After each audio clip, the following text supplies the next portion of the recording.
This week, the US indices tell different Elliott Wave stories.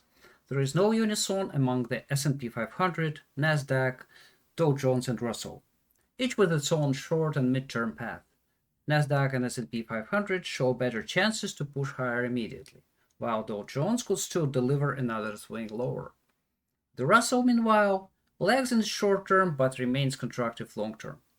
In today's feature, we spotlight Blackrock, a stock up nearly 20% since our call in early June, with its outlook and technicals continuing to solidify. And today's feature, we start with NASDAQ. First of all, candles. If we look at the candles closure on Friday, we can see that even though the candles are red for the daily frame and for the 3-day frame, we can hardly call them bearish. So most likely it's opposing candles, and consolidation is going along or even already finished, considering the two dojis here and this candle, which is within the lower shadow of the previous doji, sitting strongly on the support line. Well, the chances for a move higher are slightly better, and the weekly candle is somewhat a neutral doji.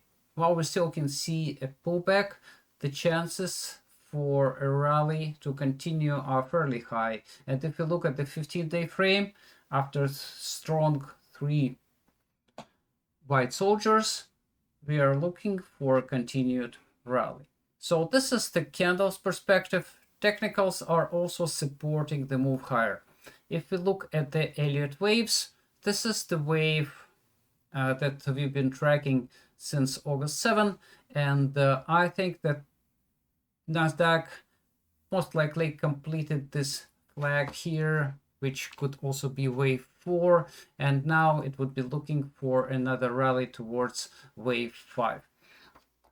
Well, that's the perspective for NASDAQ, and those who listened to our calls since April 22nd, I would say that NASDAQ is already up about 30% after that huge call. Now let's talk about Dow Jones. Dow Jones is having slightly different story. And first of all, I have a very serious concern about its weekly closure, because we have an index here and we have a DIA ETF, and they closed with different weekly candles. So this on the weekly one, the index one is failing to reverse this huge bearish engulfing here just by less than 1 point, and the DIA is quite different, so it shows a reversal here just by 5 basis points, and I'm uncertain about the potential move here. So we can see like a 50-50 split between bearish and bullish paths. And if you look at the daily frame, the daily candle on Friday was also not that clear. It could be a bearish belt hold, or it could be a bullish on neck candle. Well, depending on the next move. So I think that Monday, Tuesday would be critically important. And considering this split between bears and bulls, I am thinking about 2 potential paths here. So Dow Jones is known for its love to expanding triangles, and I cannot reject this possibility at the moment.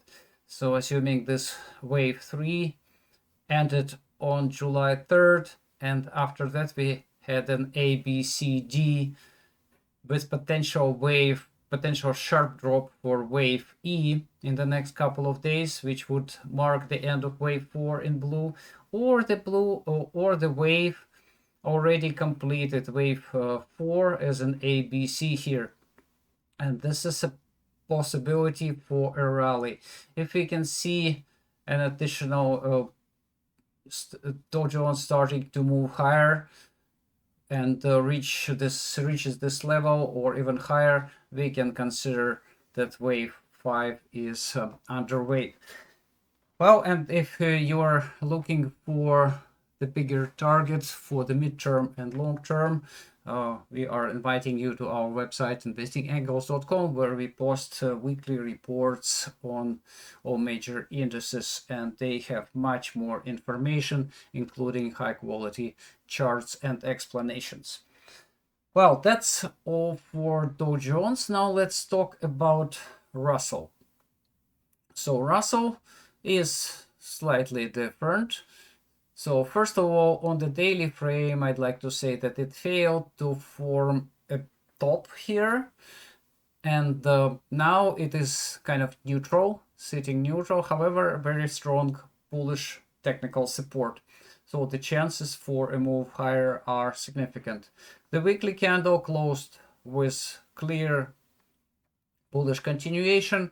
And if you look at the 10-day frame, it is also shaping up as a strong bullish continuation. We have significant technical support for this one. So this is the midterm and even long-term perspective for Russell. So after our call on June 9, it advanced over 7% right now, and so far this was the original call on June 9. Now we are seeing that it surpassed the initial target, and now we are setting the next target would be somewhere here, maybe even higher. So the recent weakness was either wave 2. Well, this is a possibility for wave 2 of a higher degree also. However, I'm not very comfortable with considering this perspective. So the chances for the purple path are slightly better at the moment. Now let's talk about S&P 500, and we start with candles. So the candle closure on Friday, the daily candle, was bearish, and I'm expecting a pullback to continue on Monday. However, it is still above all support lines, and this could be just a midday weakness with a recovery by the end of the day. So the end of the day on Monday will be extremely important from the perspective of confirmation of this attempt, as well as for 2 and 3 day momentum on the index. If we look at the weekly closure, it was clearly bullish, and we are expecting a move higher. The same for the 10-day candle. It is shaping so far as bullish one. Another 5 days, and we will see what happens. So the next candle closes on Friday. Now let's have a look at the Elliott Wave. This is the chart that we've been tracking on a daily basis with our subscribers. So far, no updates for this one, so we continue to monitor it and to track it as a possible bigger wave 5. And so I am treating this as at the end of wave 4. We might see a little lower, but in general the structure holds. And for the closure of major index ETFs, so this is SPY, QQQ, GIA, and IWM. So in general, all of them closed with bullish continuation patterns. And as I mentioned before in the Dow Jones section, the closure was just 5 basis points above the necessary level to confirm a continued move higher. The index, though, closed with a failure, but the index closed later by several minutes after the DIA. Well, that's the perspective, and in general, all indices are looking upward. The only difference that they are not very well aligned on the short-term perspective. And today we are featuring Blackrock, and let's have a look at its candles and some statistical perspectives. So the candles, an interesting closure. We have a strong bearish engulfing breaking through the 8 days EMA support line. Perhaps a good chance we will see a continued weakness on Monday, maybe even on Tuesday. However, at this point I'm looking at it as a corrective one, and I'm not seeing a very strong move downward, especially if we consider technicals. Let's say this is the 100 over 200 days moving average bullish cross or a golden cross, which is likely to happen on Monday or Tuesday. I think, well, and this will set a very long-term perspective, bullish perspective for BlackRock. BlackRock closed weekly frame with a technically bullish continuation candle.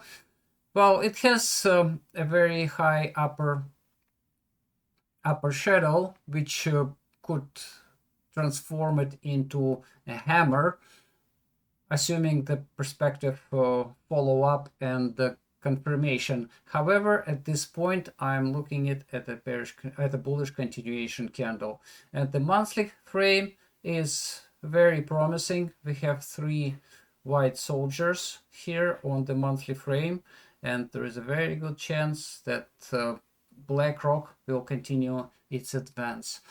Now let's have a look at some statistics. This is the call that I made at the beginning of June, end of May, after the May's closure, looking for statistics on certain technical signals. My perspective was that BlackRock is set for a huge rally, and this rally would be somewhere between 50 and 40%. So far, and the price 1375 to 1475 will be reached somewhere between September 2026 and December 2027. This is like a very long-term call. So far, BlackRock is wasting no time, and it already up almost 20% after the call on June the 2nd. Well, that's the study remains intact, and I spotted several strong technical signals, which will prompt me to do more statistical analysis. So BlackRock is bullish, and there is no clear, no strong bearish message at this moment. That's all about technicals, and now let's talk about our swing room. Our position on SPY was long as of August 13th. The swing room delivered over 40% unleveraged in the last 12 months compared to the S&P 500, which delivered only 20% in the same period. Master trader David's discipline continues to define the edge. Discipline, discipline, and one more time, discipline. And now let's wrap it up. The rally remains intact, though the indices diverge in the short term. NASDAQ leads the charge, looking unstoppable for now, while the S&P 500 follows in its footsteps. The Dow Jones and Russell look weaker short and mid-term, but continue to build constructive long-term setups. On the stock side, BlackRock's 20% rise since our call is a standout, alongside Apple's nearly 15% gain over the same period. To connect the dots, we recommend revisiting the Strategy Digest, which highlights the supporting signals: volatility calming, dollar strength, and yield edging higher. A note of caution: the energy sector remains vulnerable, which could impact the Dow Jones more directly, given its heavier exposure compared to the NASDAQ and S&P 500.